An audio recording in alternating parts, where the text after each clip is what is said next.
Last time हमने देखा था कि हिदाका मारी के ऊपर अचानक अटैक कर देता है। वो उसको बाइट करने ही वाला था, तभी वहाँ पे यूकी आ जाता है और वो उन दोनों को आवाज लगाने लगता है। उसकी आवाज सुनने के बाद हिदाका भी अपने कंट्रोल में आ जाता है और वो मारी से काफी ज्यादा दूर चला जाता है। इस टाइम पे वो अपने हाथ को बाइट करने लगता है ताकि वो अपने आप पे कंट्रोल रख सके। वहीं मारी उसके क्लोज जाने की कोशिश करती है ताकि वो उसको थोड़ा शांत करा सके, लेकिन हिदाका उसको दूर रहने के लिए बोलता है और कहता है, प्लीज मुझे माफ करना, मैंने तुम्हें काफी डरा दिया। इसके बाद तभी यूकी भी दरवाजा खोल देता है, जहाँ पर हिदाका उसे धन्यवाद बोल के वहाँ से चला जाता है। यूकी को तो कुछ समझ में नहीं आता है। वहीं मारी सोचने लगती है कि सच में मुझे उस टाइम पे काफी ज्यादा डर लग रहा था। जब वो मेरे ऊपर आया था मुझे ऐसा फील हुआ कि उसके शरीर की गर्मी काफी ज्यादा बढ़ने लगी थी। वैसे मुझे इससे कुछ बुरा तो नहीं लगा और ना ही नफरत करने का मन करता है। इसके बाद हमें हिदाका दिखाया जाता है जो सोच रहा था कि मारी की खुशबू सच में काफी स्ट्रॉन्ग थी,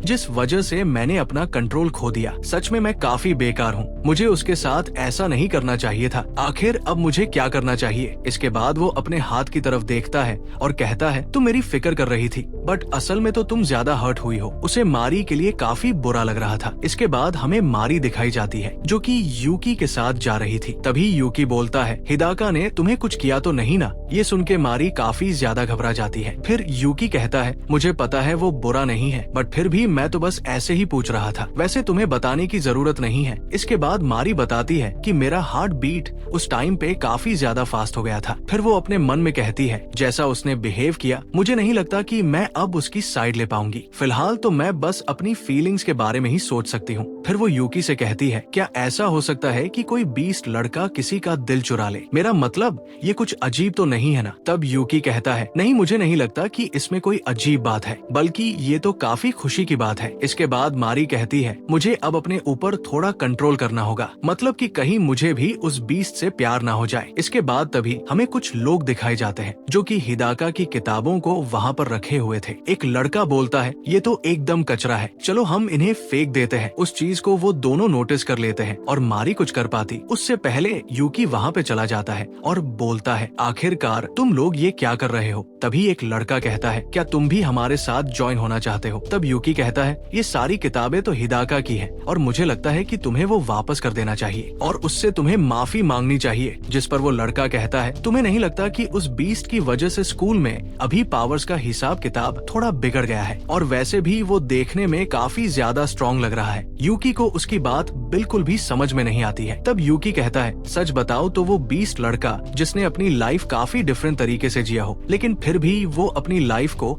थोड़ा अच्छा करने की कोशिश कर रहा है। वैसे मुझे तो ये काफी ज्यादा मजेदार लग रहा है। मारी भी मन में सोचती है, यूकी भी बिल्कुल मेरे जैसा ही महसूस करता है, मतलब कि मुझे भी उसके साथ नॉर्मल रहना अच्छा लगता है। तभी वो लड़का कहता है, तुम इस तरह से एक्टिंग करते रहे तो वो एक दिन तुम्हें कच्चा ही खा जाएगा। मुझे लगता है कि वो हम इंसानों को नीचा दिखाना चाहता है, इसलिए हमें उसे थोड़ा सबक सिखाना चाहिए। इसके बाद वो लड़का हिदाका की किताब को दूर फेंकने लगता है, लेकिन मारी जैसे तैसे करके उस किताब को पकड़ लेती है। सब लोग उसे देख के काफी ज्यादा हैरान हो जाते हैं, लेकिन वो लड़का दूसरी बुक मारी की तरफ फेंक कर मारता है ताकि वो नीचे गिर जाए। लेकिन सही टाइम पे हिदाका आ जाता है और बोलता है, तुम ठीक तो हो ना? तब मारी कहती है, हाँ मैं एकदम ठीक हूँ। इसके बाद तभी वो लड़का कहता है, आखिरकार तुम यहाँ पे कर क्या रहे हो? हिदाका कहता है, मुझे कुछ आवाज सुनाई दी और मुझे ऐसा लगा कि तुम उस लड़की को परेशान करने की कोशिश कर रहे हो। वो लड़का कहता है, सच बताओ तो हम यहाँ तेरी ही बात कर रहे थे। इसके बाद तभी हिदाका उसकी तरफ काफी खतरनाक तरीके से देखने लगता है और कहता है, तुम अपनी कमजोरी छुपाने के लिए हम बीस्ट पर इल्जाम क्यों लगाना चाहते हो? उसकी ये बात सुन के वहाँ पर थोड़ा सन्नाटा छा जाता है। फिर वो लड़का कहता है, मैं अभी थोड़ा बोर हो गया हूँ, इसलिए अब मैं चलता हूँ। फिर वो वहाँ से चला जाता है। शायद से वो उसकी बात से थोड़ा डर गया था। तभी अचानक यूकी हिदाका के गले पड़ जाता है और कहता है, मुझे पता है तुम अभी थोड़ा गुस्सा हो गए थे ना? उसकी ये अजीब बर्ताव देखकर हिदाका चिल्लाते हुए कहता है, ये सब तुम्हारी वजह से हुआ है। वैसे भी मैं दूसरी किताब खरीद लेता, तुम्हें उनसे उलझने की क्या जरूरत थी? और प्लीज तुम लोग मेरी साइड मत लिया करो, मैं नहीं चाहता कि तुम्हें कोई तकलीफ हो। तभी मारी उसकी किताब देते हुए कहती है, ये तुम्हारे फ्यूचर के लिए काफी कीमती है, इसलिए मैं खुश हूँ कि मैं उनकी हिफाजत कर पाई। उसकी ये बात सुन के हिदाका थोड़ा शर्माने लगता है। तब यूकी भी कहता है तुम्हें टेंशन लेने की कोई जरूरत नहीं है, आज से हम दोस्त हैं और हम अपनी स्कूल लाइफ को काफी एंजॉय करेंगे। उसकी ये बात सुन के हिदाका भी काफी खुश हो जाता है और उसकी खुशी आप देख ही सकते हैं। तभी यूकी उसके बालों को टच करके कहता है तुम तो भाई काफी सॉफ्ट हो, पर देखने में ऐसा बिल्कुल नहीं लगता। मारी बेचारी उसे टच करते देख थोड़ी जेलस होने लगती है क्योंकि वो भी ऐसा करना चाहती थी। तभी हिदाका दोनों का धन्यवाद करते हुए कहता है मुझे खुशी है कि तुम लोग मेरे साथ नॉर्मली बिहेव करते हो। तब मारी कहती है मुझे लगता है बाकी लोग भी ऐसा ही सोचते होंगे। तभी यूकी कहता है मेरे पास एक कमाल का आइडिया है, हम स्कूल में सभी को बताएंगे कि हिदाका बिल्कुल भी खतरनाक नहीं है, बल्कि वो तो काफी क्यूट है। मारी भी इसके लिए राजी हो जाती है, बट हिदाका कहता है तुम्हें ये सब करने की बिल्कुल भी जरूरत नहीं है। तब वो दोनों काफी प्यारे तरीके से उसकी तरफ देखने लगते हैं। सच में काफी क्यूट सीन होता है। इसके बाद हिदाका भी उनकी बात मान जाता है, जिससे दोनों काफी ज्यादा खुश हो जाते हैं। फिर यूकी कहता है ठीक है तो फिर हमें थोड़ा प्लान बना लेना चाहिए। पर तभी हिदाका कहता है वो सब तो ठीक है, बट हमारे साथ मारी शामिल नहीं हो सकती है और इसकी वजह तो आप लोग जानते ही हो। वो नहीं चाहता था कि फिर से वो मारी को डरा दे। मारी भी सोचती है आखिर वो मुझे अपने पास क्यों नहीं आने दे सकता। इसके बाद हमें क्लास का सीन दिखाया जाता है जहाँ पर टीचर पढ़ा रहे थे। तभी यूकी मारी की तरफ एक पर्ची फेंकता है जिसमें लिखा था कि मारी उसे क्लास के बाद मिले। जिसके बाद मारी फिर से कुछ सोचने लग जाती है। वो सोचती है फाइनली वो अब स्कूल में थोड़ा एडजस्ट होने की कोशिश कर रहा है, बट इस टाइम पर मैं उसका साथ भी नहीं दे सकती। क्या अब हमारे बीच में एक दीवार बन गई है। फिर इसके बाद वो सभी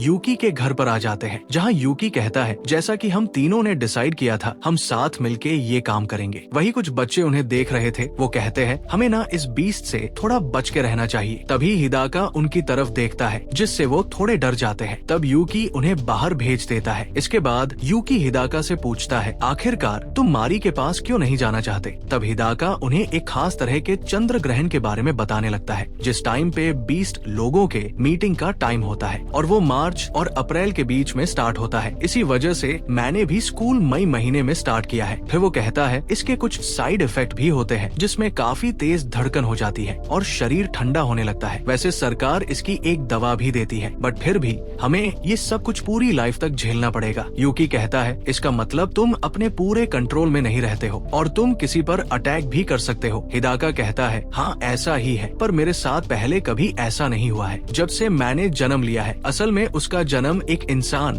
और बीस्ट के मिलने से हुआ था। तब यूकी कहता है मैंने सुना था कि ह्यूमन और बीस्ट का मीटिंग अच्छे तरीके से नहीं हो पाया है। वो और कुछ कहता तभी हिदाका उसे चुप कर देता है। तब मारी भी सोचती है तो इसका मतलब एक इंसान और बीस्ट के प्यार करने से हिदाका पैदा हुआ है। सच में ये काफी अमेजिंग है। तब यूकी कहता है वैसे अगर तुम वो सब कंट्रोल कर सकते हो तो फिर मारी को दूर रहने के लिए क्यों बोल रहे थे। तब हिदाका उसे बताता है आज मैंने अपना कंट्रोल खो दिया था और मैं ऐसा दोबारा नहीं करना चाहता। वैसे तो चंद्रमा से मुझे कोई फर्क नहीं पड़ता, बट मारी की स्मेल ने मुझे बेकाबू कर दिया था और अभी मैं इसको अच्छे से कंट्रोल नहीं कर सकता हूँ, मतलब कि स्मेल को। इसलिए मैं नहीं चाहता कि मेरे दोस्त को मेरी कमजोरी की वजह से कोई नुकसान पहुँचे, इसलिए मैंने उसे दूर रहने के लिए कहा था। मारी ये सुन के सोचती है मुझे खुशी है कि वो मुझे अपना दोस्त मानता है, बट मेरी वजह से उसे बहुत तकलीफ सहनी पड़ रही है, इसलिए मैं नहीं चाहती कि मेरी वजह से उसे कोई दिक्कत हो। तभी यूकी बाहर जाकर दोनों को अंदर बंद कर देता है और कहता है मेरे छोटे भाई ने कुछ गड़बड़ कर दी है, इसलिए ये गेट अब खुल नहीं रहा। ये सुन के दोनों काफी घबरा जाते हैं। तब हिदाका गेट खोलने की काफी कोशिश करता है, बट तभी मारी उसे मना कर देती है और कहती है तुम्हें ऐसे ही सब नहीं छोड़ना चाहिए, और वैसे एक बार से कैसे पता लगेगा कि ये खतरनाक है या नहीं, इसलिए हमें एक बार थोड़ा करीब आना चाहिए ताकि हम तुम्हारी लिमिट को चेक कर सके। इसके बाद तुम डिसाइड करना कि मैं नजदीक रहूं कि नहीं। बाहर यूकी सोचता है मुझे पता है कि मारी उसे पसंद करती है, उसने मुझे पहले बताया भी था, इसलिए अब मुझे थोड़ा वेट करना चाहिए। तभी अचानक हिदाका मारी को पकड़ लेता है और कहता है अगर मैंने अपना कंट्रोल खो दिया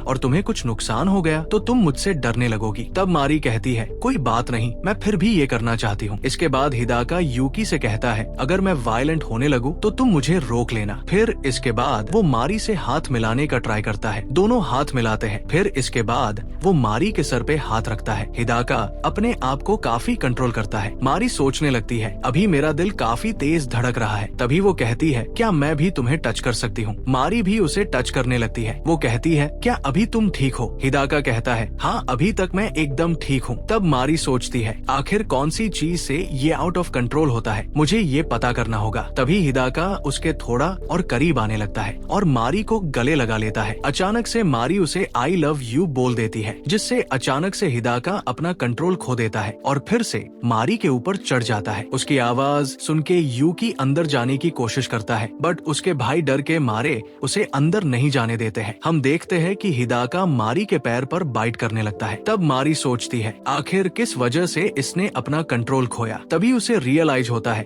कि जब उसने अपनी फीलिंग्स उसे बताई तभी ऐसा हुआ है। वही हिदाका तो फुल मूड में आ जाता है और कहता है, मुझे अब हर हाल में तुम चाहिए। वो उसके पीछे चढ़ जाता है और उसे चाटने लग जाता है। सीन काफी गंभीर हो जाता है। तभी अचानक मारी उसे दूर हटा देती है और कहती है, तुम्हें अपने आप पर कंट्रोल करना होगा, मुझे पता है तुम ये कर सकते हो। तभी अचानक से यूकी भी अंदर आ जाता है। हम देखते हैं कि हिदाका साइड में चुपचाप बैठा होता है। तब यूकी इतना लेट आने के लिए हिदाका से माफी मांगने लगता है। फिर वो मारी से कहता है, क्या तुम ठीक हो? मारी कहती है, हाँ मैं ठीक हूँ और मुझे लगता है कि अगर मैं हिदाका के साथ नॉर्मली साथ रहूं तो फिर कोई दिक्कत नहीं होगी। तब हिदाका कहता है, मैं फिर से मारी को हर्ट नहीं करना चाहता, बट अभी मुझे कुछ उम्मीद है कि मैं थोड़ा कंट्रोल कर सकता हूँ। उसकी ये बात सुन के यूकी काफी खुश हो जाता है। हिदाका कहता है, मैंने अभी तो कहा कि मैं कोई खतरा नहीं ले सकता, तुम्हें क्या कुछ समझ में नहीं आता है। मारी उन्हें देखकर थोड़ी स्माइल करती है और यहीं पर ये एपिसोड खत्म हो जाता है। वैसे आज का एपिसोड काफी खतरनाक था। आपको कैसा लगा कमेंट में जरूर बताना।